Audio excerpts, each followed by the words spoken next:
C'est désormais officiel, Igor Tudor n'est plus l'entraîneur de l'Olympique de Marseille. Une seule saison et puis s'en va. D'habitude, c'est lui qui se fait virer, mais là, c'est lui qui décide de se barrer. C'est tout le paradoxe de cet entraîneur.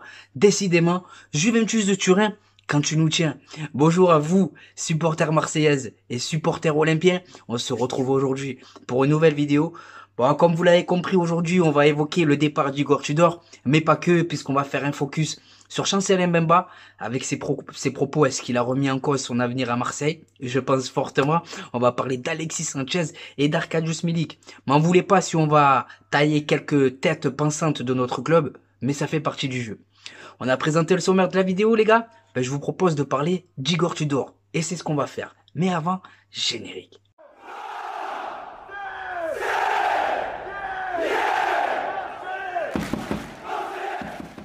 Avant de rentrer dans le vif du sujet, je vous demanderai un maximum de pouces bleus et pour toutes les personnes qui vont me découvrir à travers ce contenu, n'hésitez pas à vous abonner. Dans un premier temps, les amis, on va revenir quelques secondes sur Pablo Longoria. Ah, nouvelle masterclass de Pablo Longoria, les gars. Il a sorti les violons hier. Il a sorti les violons. Et vas-y que Sampaoli, c'est mon meilleur ami. Et vas-y qu'Igor Tudor, c'est mon meilleur ami. Et vas-y que Villas-Boas, c'est limite mon beau-frère. Mais j'ai une question à te poser, moi, Pablo Longoria. Si c'est tous tes meilleurs amis, pourquoi ils quittent tous le club une seule saison seulement après être arrivés chez nous? Moi, ça m'intrigue. Ah, ça m'intrigue, les gars. Je vous le dis, ça m'intrigue. Alors, bien évidemment, le départ d'Igor Tudor, c'est une bonne nouvelle, les gars. Faut pas se mentir, c'est une bonne nouvelle parce que ça devenait intenable pour lui, pour les joueurs qui l'ont lâché. Ça s'est ressenti au niveau des derniers résultats. Mais quelque part, j'ai envie de vous dire que c'est pas une bonne chose, les gars.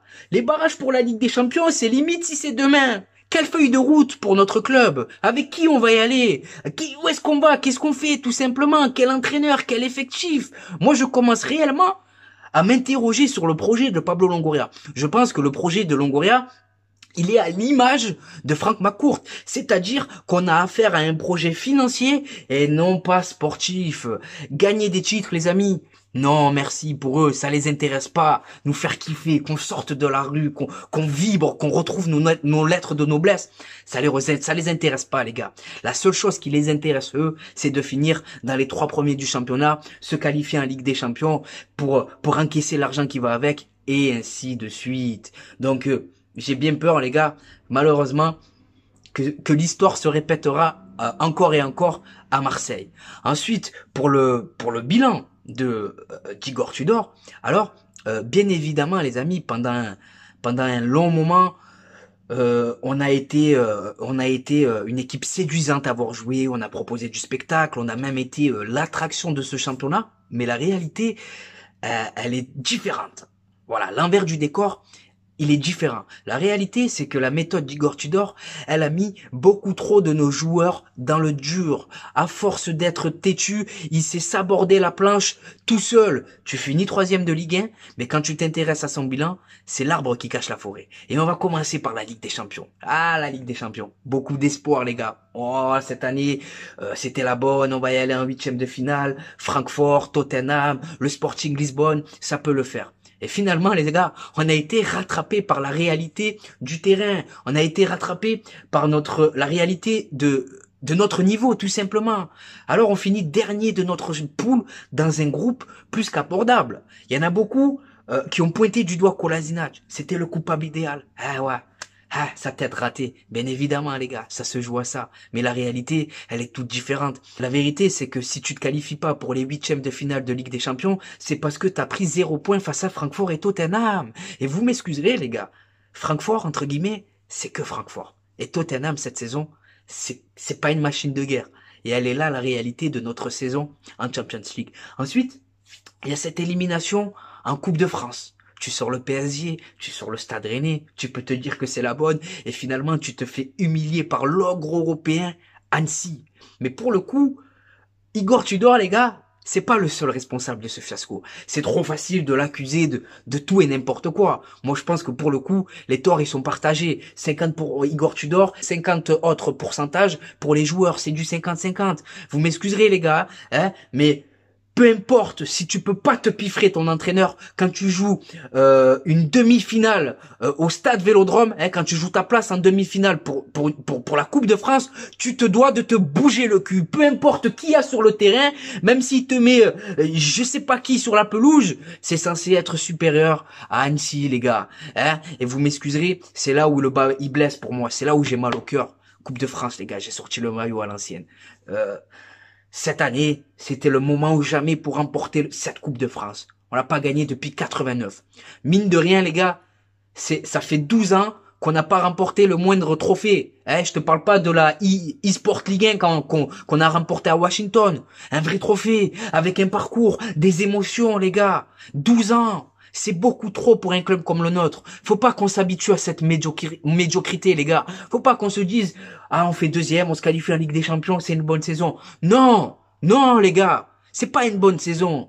On a besoin de trophées à Marseille. Ensuite, ce que je lui reproche à Igor Tudor, les amis, troisième de Ligue 1, donc, en soi, je préfère finir troisième que sixième, bien évidemment. Mais ce que je préfère retenir de cette saison, c'est tous les faux pas au stade Vélodrome.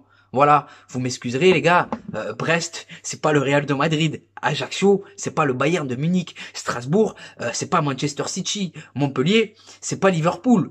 Hein? Et pourtant, face à ces modestes équipes, on a été incapable de prendre les 3 points au stade Vélodrome. Et c'est là où on doit avoir des regrets, les gars. 23 points de perdus au stade Vélodrome cette saison. Voilà, les chiffres, ils parlent d'eux-mêmes. Ensuite, ce que je lui reproche, les amis, humainement dans sa gestion, c'est catastrophique. Voilà, Payet, Guendouzi, Bailly, Gerson, Tavares, Mbemba, Bamba Dieng, il les a tous écœurés. Avec les joueurs, il faut être exigeant. Avec les joueurs, il faut être dur. Mais il faut surtout être réglo. Il faut être transparent avec eux. Sinon, tu pourras rien en tirer. Ça sert à rien d'être têtu à outrance. Il faut que tu acceptes la remise en question. Ça te fera grandir en tant qu'homme et en tant qu'entraîneur. La vérité, Igor Tudor, c'est que tu n'as pas la science infuse. Et ça s'est ressenti face à nos résultats, face au gros. Le bilan face au top 5 du championnat, les gars, il est catastrophique. Donc je vais le prendre, les gars. Tactiquement, c'est trop limité, Igor Tudor. Face au gros, c'est 2 victoires, 1 nul, 5 défaites. Si on parle chiffres, c'est 7 points pris sur 24 possibles. Les fameux matchs à 6 points, les gars. Donc on peut faire les mêmes conclusions que sous les Rudy Garcia. Si tu ne gagnes pas face au gros de ton championnat, tu ne pourras rien espérer. Voilà, d'autant plus que cette saison, on a aussi été irrégulier dans nos résultats face aux dites petites équipes de ce championnat. Après ses limites tactiques et les résultats face au gros, son incapacité à faire progresser nos jeunes joueurs. Voilà, et ça c'est problématique les gars, parce que signer des jeunes joueurs qu'on achète pour 3 barquettes de frites et qu'on va revendre 40 ou 50 millions d'euros, ça fait partie du projet de Pablo Longoria pour devenir un club qui s'autofinance, nous a-t-on dit. Mais la vérité, c'est que pour ce projet-là, il faut avoir l'entraîneur idoine. Et pour ce projet-là, Igor Tudor, c'est pas l'homme de la situation. Voilà. Tavares, Bamba Dieng, Kaboré, Isaac Touré, Vitinha, Balerdi, aucun n'a progressé sous ses ordres. Sans parler, les gars, de ces jeunes qu'on est allé chercher là pour taper à la porte de l'équipe première, hein. Les Elmaz, les Régis Muguet, il y en a aucun qui a eu sa chance, il y en a aucun qui a véritablement progressé avec Igor Tudor. Voilà, et j'ai envie de vous dire qu'Igor Tudor, il nous a même fait perdre de l'argent, les gars. Voilà, il nous a même fait perdre de l'argent dans le dossier Guendouzi notamment. L'hiver dernier, les clubs anglais, ils voulaient nous donner leur mère, leur père, leur femme et 70 millions d'euros pour Guendouzi. Maintenant que Igor Tudor, il a totalement fracassé ce joueur, tu pourras en espérer 20 millions d'euros. Donc 3 fois moins ce que tu pouvais en espérer de base. Voilà, c'est vous dire. Hein. Donc Igor Tudor, les gars, moi je pense que quelque part, c'est une bonne chose qui quitte le club. C'était inéluctable. Voilà, c'est l'homme de beaucoup de records, notamment comptablement. Mais ça pouvait plus durer. Voilà. Donc moi, pour le prochain entraîneur, j'aimerais qu'on nous amène un entraîneur avec de la poigne. On va avoir les barrages. Donc j'aimerais bien que le capitaine à bord du navire, il ait cette expérience, tu vois, qu'il sache ce qu'il faut, tu vois, même si ça me paraît limite que on a que le mois de juillet là pour les automatismes, pour comprendre ce qu'il veut le coach. ça va être compliqué, les gars. Mais il y a une rumeur qui me plaît énormément, Marcelo Gallardo, les gars. Donc, dans un premier temps, ce qu'il faut préciser, c'est que je l'imagine mal s'asseoir sur le banc de touche olympien parce que il garde un mauvais souvenir du stade Vélodrome. Voilà. Donc dans le début des années 2000, donc dans les couloirs du Vélodrome, il s'était fait agresser par des joueurs et depuis il porte pas spécialement Marseille dans son cœur et on peut le comprendre. Mais j'apprécie quand même beaucoup de choses chez cet entraîneur. La première chose que j'apprécie avec lui, ben écoutez, c'est son tempérament. Voilà. Pour être l'entraîneur le plus titré de River Plate, faut avoir du caractère, faut savoir supporter la pression, l'engouement, la folie et tout ce qui va avec. Et c'est son cas à lui. Ensuite, là où j'ai un doute, c'est que il a gagné, ça a été un excellent entraîneur en Argentine, donc football sud-américain. Est-ce qu'il saurait s'adapter au football européen? Et je pense que oui, parce que faut pas oublier qu'il a passé une grande partie de sa carrière de joueur en Europe. Donc même si le football il a changé, grosso modo les gars, il a le code et sa philosophie de jeu, de ce qu'on nous raconte les gars. Euh, c'est dans la continuité d'Igor Tudor. Donc on nous le présente comme un entraîneur avec qui demande un pressing haut, intense, un jeu basé sur la possession et des latéraux pistons utilisés comme ailier. Donc c'est plutôt alléchant, mais je me méfie moi de ces descriptions de joueurs là en vidéo et de d'entraîneurs là qu'on essaye de nous vendre. Igor Tudor, c'était la même chose. Hein. On nous l'a vendu comme le Marcelo Bielsa et ça a tenu 3 mois les gars. Donc à voir les gars ce que ça peut donner, mais en tout cas voilà, moi je valide je valide cette piste et ce que j'apprécie avec lui les gars, c'est que malgré son exigence vis-à-vis des joueurs, c'est un entraîneur capable de travailler avec un effectif sur le long terme. Et ça voilà, c'est quelque chose qui me plaît, tu vois. Il y a que comme ça que tu pourras gagner des titres. Voilà, tu es un entraîneur, tu finis troisième, la saison d'après tu finis deuxième, tu refinis deuxième, et l'année d'après c'est la bonne, t'es champion. Voilà, c'est comme ça que ça doit se passer. Normalement c'est comme ça. J'ai jamais vu un club remporter des trophées en changeant d'entraîneur tous les ans. C'est impossible les gars. Il y a qu'une seule chose qui paye dans le football, c'est la régularité. Mais à tous les étages d'un club, pas seulement au niveau de l'équipe première et des dirigeants. Non, dans toutes les composantes du club. Il y a que comme ça qu'on gagnera des trophées, que tout le monde soit en harmonie. Voilà. Le même but, c'est gagner des trophées, faire plaisir aux supporters olympiens et les faire kiffer. Donc voilà. Malgré Marcelo Gallardo qu'on nous présente en très bonne position dans la shortlist de Pablo Longoria, il y a d'autres noms les gars. L'entraîneur de la Fiorentina, donc Vincenzo Italiano, donc c'est un entraîneur qui a su ramener son équipe en finale de Conference League, à voir si s'il va la gagner. Mais voilà, ça me semble quand même léger pour nous. Voilà, moi j'aimerais bien quand même un entraîneur avec beaucoup plus de d'expérience. Ensuite, dans la même lignée, il y a Raphaël Payadino, l'entraîneur de Monza. J'ai du mal à imaginer un entraîneur qui va, pour une saison aussi cruciale pour nous, qui était en Série B l'année dernière, les gars. Alors, bien évidemment, avec Monza, il a fait du bon travail. Promu, il finit 10e, il n'y a rien à dire. Mais les gars, ce blason-là, c'est autre chose. Voilà, faut vraiment être prêt, faut encaisser beaucoup de choses. Ensuite, on a Ange Postecoglou, l'entraîneur des Celtic Glasgow. Il fait du bon travail. Ça paraît compliqué pour lui parce qu'il est promis à la première ligue, mais voilà, c'est un peu le même discours pour Vincenzo Italiano et Raphaël Payadino. J'aimerais un entraîneur avec beaucoup plus de poignée, beaucoup plus d'expérience. Voilà. Ça parle de Marcelino. Marcelino, c'est un profil intéressant parce qu'on parle d'un entraîneur référence en Serie A, les gars, en Liga. Il a effectué du bon travail à Valence. C'est là où il a connu Pablo Longoria. Mais pour la continuité de notre effectif, c'est pas le bon entraîneur. Et ensuite, il y a Francaise. Voilà, Francaise, je vous en ai déjà parlé. Ben écoutez, je valide totalement, les gars. Voilà, non seulement il connaît le championnat, c'est dans la continuité d'Igor Tudor.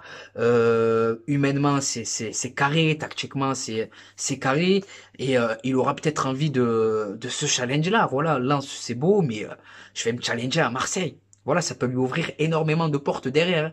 Bon, donc, Francaise, moi, les amis, entre Gallardo et Francaise, ça se joue, moi, je pense. Enfin, si j'étais Pablo Longoria, un de ces deux-là, avec une petite préférence quand même pour...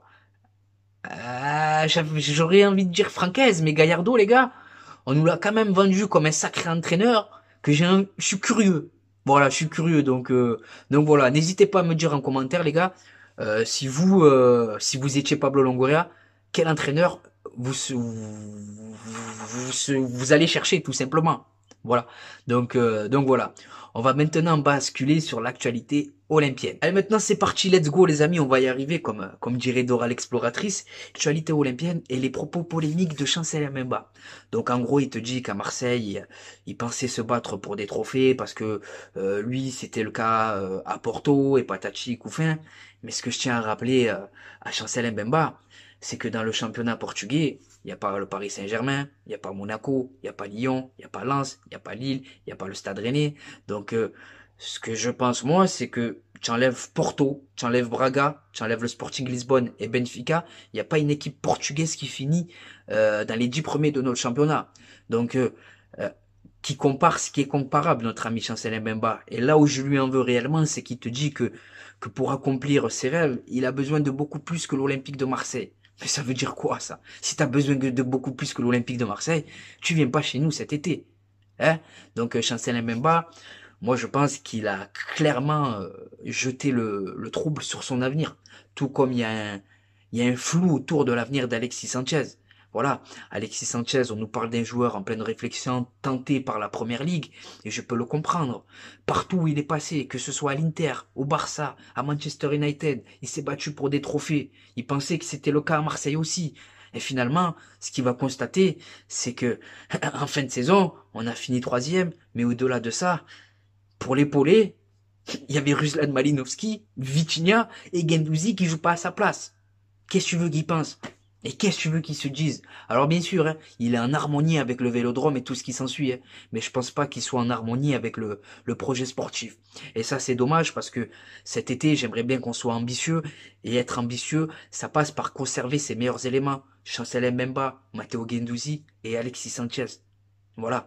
Donc honnêtement, les amis, ça sent l'été de tous les dangers. Mais réellement.